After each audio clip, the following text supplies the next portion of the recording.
Né le 23 mai, quelques heures après la prestation de serment du président de la République, Alamai Halinan totalise 100 jours à la tête du premier gouvernement de la Ve République. Une période marquée par plusieurs réalisations. Des projets importants, tels que la construction du pont sur le fleuve Mandoul et la réhabilitation des infrastructures endommagées par l'usure, ont été également lancés. Une feuille de route pour les études routières prioritaires a été élaborée et des mesures pour renforcer la sécurité des recettes du fonds d'entretien routier, FER, ont été mises en œuvre avec la matérialisation de 6 postes de péage informatisés. Cependant, le Premier ministre admet que des défis importants demeurent. Les inondations dévastatrices que vivent de nombreuses régions du pays mettent à rude épreuve notre capacité de riposte et de résilience collective. Mais face à cette implacable loi de la nature, le gouvernement n'a pas baissé le bras. Pour donner un relief tout particulier à cette préoccupation de premier plan, nous avons mis en place, suivant les lumineuses orientations de son Excellence, Monsieur le Président de la République, chef de l'État, un comité interministériel chargé de la lutte contre les inondations. Les 100 jours de nomination du Premier ministre ont été également l'occasion pour le lancement du site web de la primature.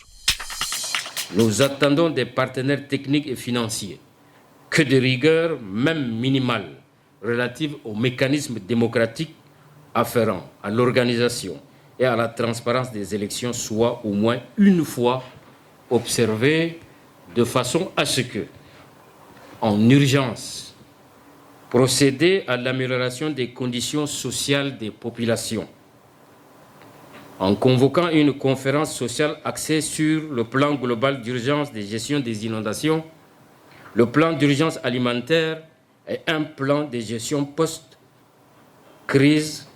catastrophe naturelle. L'apaisement du climat politique et sécuritaire. Placée sous le thème Tchadien, un arbre pour une vie protégée, cette cérémonie représente une étape cruciale dans la réalisation de l'avenir, idéal et harmonieux visé par tous.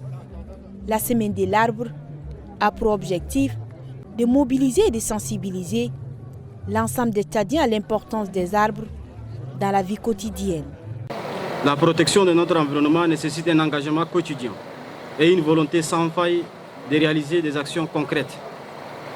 Qu'il s'agisse d'initiatives individuelles ou d'actions globales visant à réduire les émissions de carbone, à lutter contre la déforestation et à préserver nos écosystèmes forestiers. Donc chaque geste joue un rôle crucial dans la construction d'un avenir durable. C'est l'occasion pour le Premier ministre de lancer un appel à tous les membres du gouvernement et l'ensemble de la population tchadienne d'avoir à l'esprit la plantation des arbres. Chacun dans son ministère ou dans son département respectif doit faire cultiver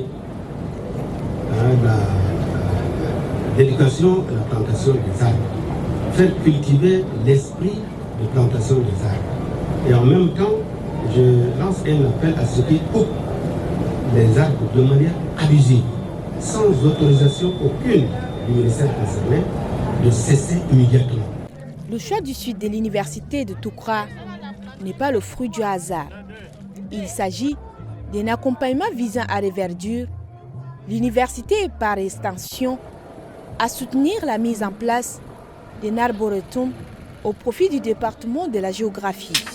La multiplication des procédures arbitraires et la diffusion d'articles diffamatoires à son encontre suscitent notre étonnement et notre indignation. Face à cette situation préoccupante, nous tenons à rassurer le président de la République du soutien indéfectible de la jeunesse et du peuple tchadien qui lui a d'ailleurs récemment accordé sa confiance pour diriger notre nation durant les 5 prochaines années, témoignant ainsi de l'adhésion populaire à sa vision et à son leadership. En outre, les jeunes avec Midi soutenu par 22 organisations de la jeunesse, lance un appel à tous les jeunes leaders et les citoyens engagés à participer à la grande mobilisation qui se tiendra le 15 septembre 2024.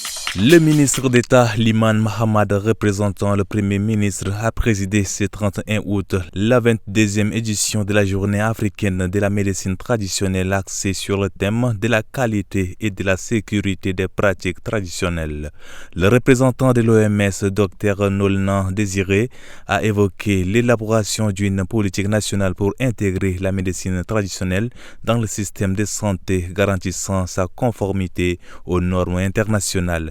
Le ministre de la Santé, Dr Abdelmajid Abdelrahim, a mentionné que 80% de la population africaine utilise la médecine traditionnelle et a rappelé l'adoption d'une politique nationale en 2018 pour sa valorisation. Nommé notable du sultan d'Njamena et représentant du dit sultan dans le Mayo-Kébi-Est, Djina Mahamad Ahmad a été installé officiellement dans ses fonctions ce samedi 31 août 2024 au cours d'une cérémonie qui s'est déroulée au domicile du sultan d'Njamena.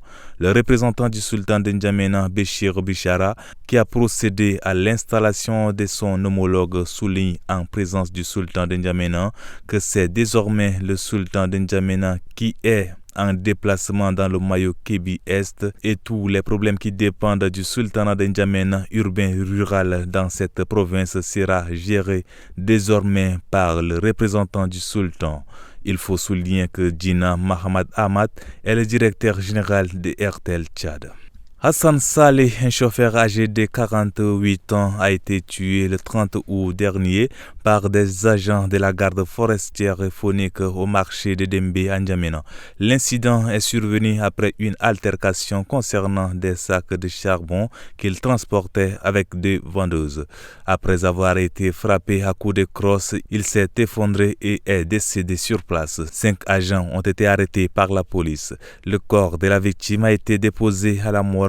Les parents refusent de retirer le corps et demandent justice. Hassan Saleh est marié à 2 femmes et père de 9 enfants. Quartier Milési, premier arrondissement de N'Djamena. Ici, une vanne a été installée et les berges du fleuve Chari ont été renforcées, facilitant ici l'écoulement des eaux. Dans le fleuve, on peut encore voir une partie de l'ancien ouvrage qui a cédé. À une vingtaine de kilomètres de là, au canton Afrouk, dans la province du Hadier-Lamis, le génie militaire a établi sa base. Dans différents endroits, des structures provisoires de franchissement ont été disposées et des voies aménagées. Le travail, moi je trouve que c'est très bien fait. Je ne peux pas me jeter de fleurs, mais vous appréciez. Maintenant, aujourd'hui, si l'eau tombe à la ville d'N'Djamena, vous constatez avec nous maintenant à travers les stations de pompage et maintenant les stations de pompage envoient ça sur la rivière de Al-Biher là. Après à partir de Afrouk là, vous voyez, on a déjà posé sur 5 points. Et le dernier point qui est après Mabrouka, je crois qu'on a laissé ça, on a agrandi l'ouverture. Ces travaux ont été instruits par le Comité national de prévention et de gestion des inondations. Plus de 13 quartiers sur les 24 que compte la ville de Doba, capitale de l'Or-Noir, sont dans l'eau. Et l'aérodrome n'est pas du reste. Pour les habitants, c'est la colère. Finalement, il n'y a pas une aide pour nous. Comment on va trouver le matériel pour arranger ce caniveau, mais on est déjà dans l'eau. On est inondé partout dans la ville de Doba. Prenez l'exemple, nos voisins là, certaines maisons là sont inondées dedans comme dehors, partout comme ça. Donc on n'arrive même pas à faire quelque chose, on est là comme ça dans l'eau. Et je ne sais pas, vous voyez de l'autre côté même, c'est partout comme ça. Jusqu'à aller derrière nos lycées là, c'est pas la peine, même les routes qui sont contournées, quoi, même il n'y a pas un truc important pour nous ici. Quoi. Et quand il pleut seulement, nous les clandestins, nous rencontrons beaucoup de difficultés.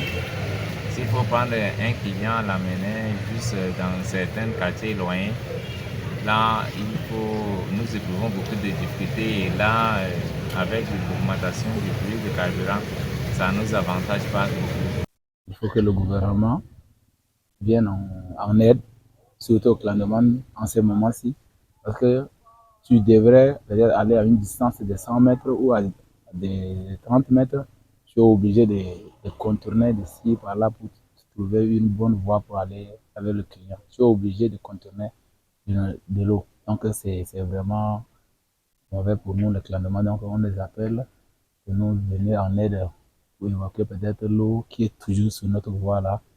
Et qu'est-ce qu'il faut peut-être amener comme un système d'évacuation, quoi. Une situation qui met en mal les activités humaines de maintien pour joindre par exemple le seul grand marché moderne qui alimente la ville. La population patauge dans l'eau et met environ 1 heure à 2 heures de temps.